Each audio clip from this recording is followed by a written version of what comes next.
morning, I'm Neil Laughlin MacDonald, Minister of Lochbroom and Coigach Free Church, and I wonder, for you, what is true worth? What constitutes true worth? What are true riches? If it's money, then how much is enough? If it's success or achievement, what happens when we reach the top? Is enough ever really enough? In the world in which we live, the drive for more is perpetual. A little more money, a bit more time, a new relationship, another purchase, etc. The list goes on. In a materialistic world centred on the pursuit of wealth, status and material possessions, it's easy to lose sight of what truly constitutes richness in life. Whilst many people chase fleeting comfort and accumulate temporary gains, the quest for true satisfaction and fulfilment often remains elusive and unfulfilled, because people are looking for that satisfaction and fulfilment in the wrong place and through the wrong things. There are many counterfeit gods: money, sex, success, power, status, religion. However, they are all but a poor imitation of the God of the Bible and what only He can offer. Everything that our world has to offer is momentary and ultimately unsatisfactory. Whilst it's true that we may be satisfied for a time, a moment, a season, the truth is the yearning always returns. What's next? And after that? And after that? We're always looking for something new because the things that we have, the gains that we accumulate, the achievements that we are succeeding in, ultimately fall short of fulfilling the deepest need of our hearts. Jesus Christ alone offers a wealth that surpasses all things, providing deep-rooted peace and accompanying lasting commitment which transcends all and any circumstance. Jesus offers to save us from the brokenness which pervades the world and our lives, and to comprehensively and eternally satiate our souls, satisfying the longings of our hearts, because only He can. He is the only one who is truly able to offer that which we yearn. He promises a new heart to those who would believe. He promises a new hope to those who will put their trust in Him and follow Him, receiving His salvation, which is freely offered to everyone who will come. A profound truth of the gospel is that true riches are found only in Jesus Christ. He and He alone offers wealth which cannot be earned, status which is not merited, lavish goodness that cannot be rivalled, and an abundant life which will never end. I have come, He says, that they may have life, that we may have life, and life abundantly. Jesus does what no counterfeit God can do.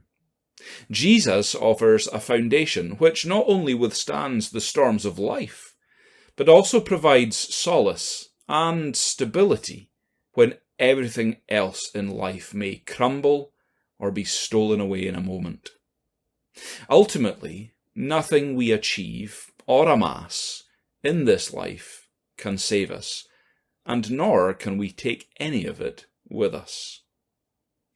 When the richest man in the world at one time, Rockefeller, when he died, his accountant was asked, well, what did he leave? The accountant's answer was, everything. He left everything. He may have been a wealthy man. He may have been the wealthiest man on the planet. But ultimately, his life was demanded from him in death, and all that he had amassed was left behind. Regardless of how much we have or have not, we will leave it all behind. One day, someone else will drive our car, or live in our home, or do our job. The Christian believer, however, is promised an inheritance that can never perish, never spoil, never fade. That is great hope for us in a life where things are merely temporal. Additionally, in a culture where identity is often moulded by external achievements and perceptions, knowing our true worth in Jesus Christ liberates us from the pressure of conformity. No longer do we have to strive to keep up with the Joneses, as it were, because we understand that we are treasured creations of God, made in His image and in His likeness, rich in inherent value. We no longer need to rely on material wealth or personal success for validation, for we find that security and that acceptance and that love in and through Jesus. Jesus himself taught and exhorted that we are not to store up for ourselves treasure on earth, but to store up for ourselves treasure in heaven. He invites us to shift our focus from earthly pursuits to spiritual riches. The riches that Jesus offers also include peace. And not just a peace, but a peace that passes understanding, a peace that transcends understanding. Paul wrote of this in Philippians chapter 4, and speaking of this profound inner peace, he says it is experienced through a relationship with Jesus, which, in a fast-paced world filled with materialism, anxiety, and uncertainty, serves as a refuge for the weary soul. You know, true riches are not found in the temporary accolades of this world. True riches are not found in academic achievement. True worth is not found in how much we earn or how much we've saved or how much we have amassed. But true riches, true wealth, is found only in our relationship with the risen Saviour, Jesus Christ. I hope you know him this morning. And as we navigate the complexities of life, of which there are many, may we remember that our true treasure lies not in what we possess, what we have earned, or what we have achieved, but our true worth lies in who we are in Jesus Christ. I wonder this morning, are you in Jesus? My prayer is that you are, or that you will be, because everything in this life will pass away, but he alone remains forever.